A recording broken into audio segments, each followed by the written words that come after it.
Yeah, research is hugely important in my field.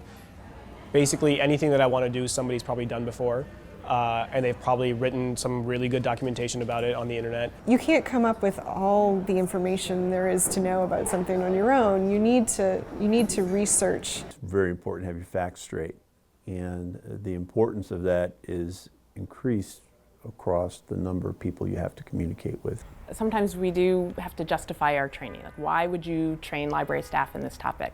And there's research out there saying, well, these are situations that librarians encounter, or this is a new trend in library science and staff need to be aware of it. But I need documentation for that. I need to not just have pulled that out of my head. If I'm arguing a case, I want to have authority behind me. I want to have backup.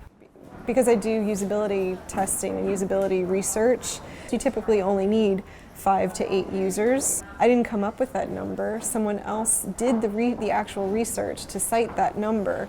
So, I'll basically, cite that person and that authority on that information. So a lot of the documentation and the citations happen as footnotes or as like the intro to analysis. Like, I was reading this research paper, and based on what they found in the economics literature, here's what I think we should look into for Etsy data, and then here's what I looked into, and this is what I found. When you are checking sources or you are using information in your writing, you need to make sure it's somebody who's credible and somebody who has accurate information. Are you trusting that source? And forever, for centuries, that was all verified. If something was printed, it was a big deal. So publishers did check their facts. They did make sure. And when the library bought materials, we didn't buy everything that was created. We bought things from authoritative sources. And then the internet exploded and everybody could access things quickly and easily.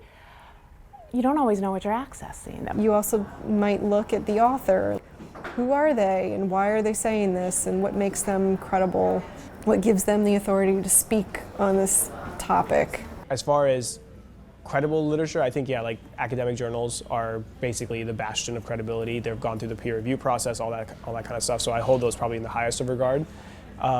Weirdly enough, I actually think things like Stack Overflow and like online forums where technical questions are put up and other people answer them end up being pretty helpful.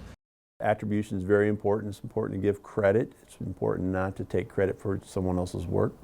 That's a professional courtesy, but it also adds to the credibility. Let's say you had come up with some, grand idea and someone else, publishes that on their own without giving you credit. That's not cool.